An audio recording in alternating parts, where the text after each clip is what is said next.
Xin chào các bạn. My name is Esther. Mình là Esther.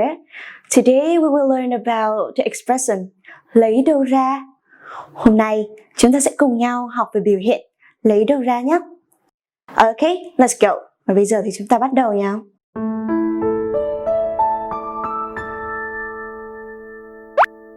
This is the structure of the expression today. Lấy đâu ra? A. So, this grammar is used when answering the question of the previous person or to lament, with the meaning that you cannot do any way to have A, and A is a noun. Okay, let's take a look at some example. Chúng ta cùng tìm hiểu một vài ví dụ nhé. Ví dụ đầu tiên, mẹ ơi, mẹ mua xe đạp mới cho con được không ạ? Okay, we have mẹ ơi, mẹ, mommy. Ơi is you when you want to call someone. Mẹ ơi, anh ơi, chị ơi. Okay. Mua, to buy. Xe đạp, bicycle. Mới, new. Cho, for. Con, me. Được không? Okay or not?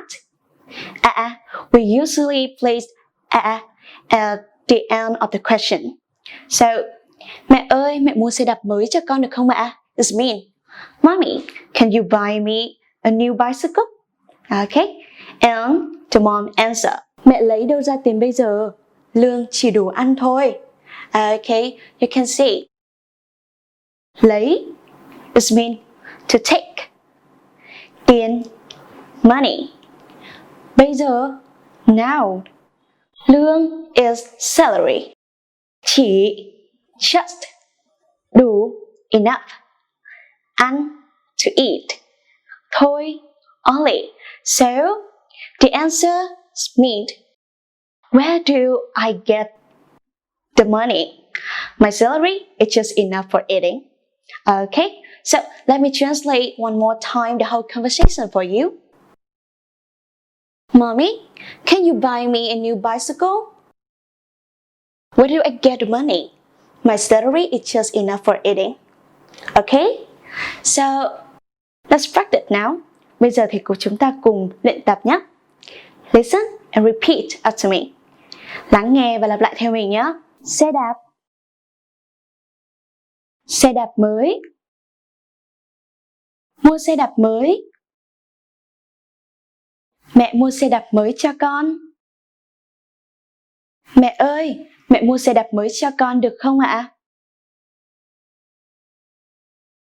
Đủ ăn. Chỉ đủ ăn thôi.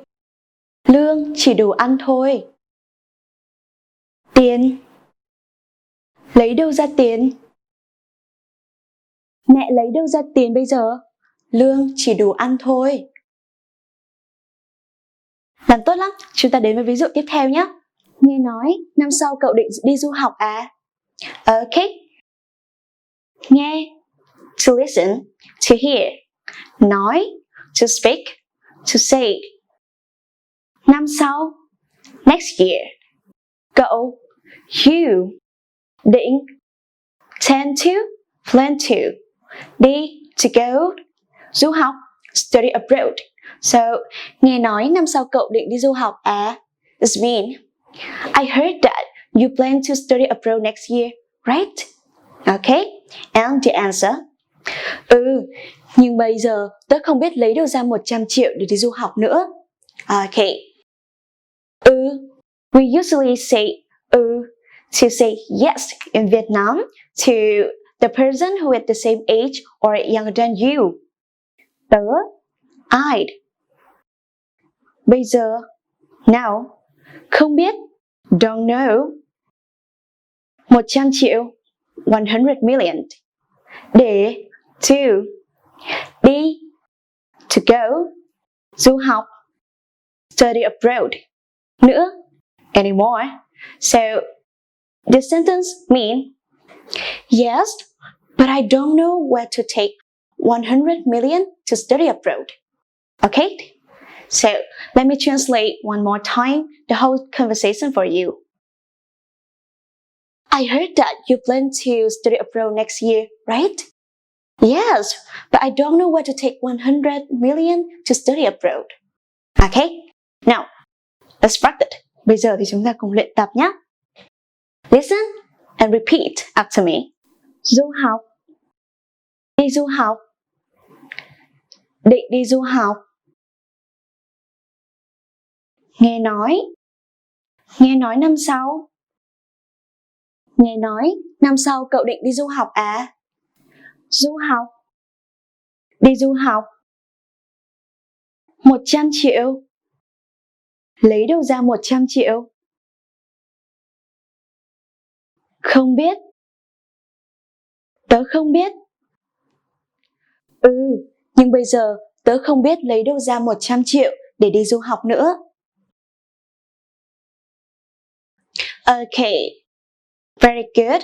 So let's move to the final one. Alo, tối mai đi chơi không? Okay, alo, we usually say alo when answering the phone. It's like hello in English. Yes, kind of. Tối, evening. Mai, tomorrow. Đi, to go. Chơi, to play. So, alo, tối mai đi chơi không? Means, hello, wanna hang out tomorrow? Okay. Tớ bận lắm, lấy đâu ra thời gian mà đi chơi? Okay. Bận, busy. Lắm, very, much.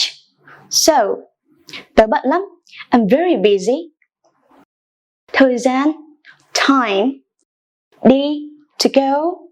Chơi, to play. Thời gian mà đi chơi, time for going out. So, tớ bận lắm, lấy đâu ra thời gian mà đi chơi? This means I'm very busy, don't have time to go out. Okay, let's do one more time. Hello, wanna hang out tomorrow evening? I'm so busy, don't have time to go out.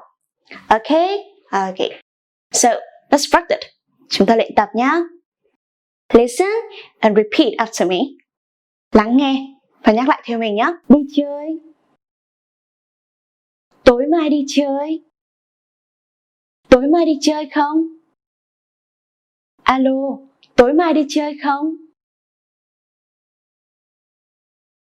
Thời gian.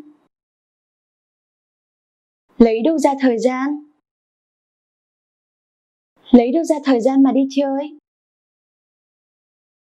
Please visit Gotoviki.com to practice more with native speakers.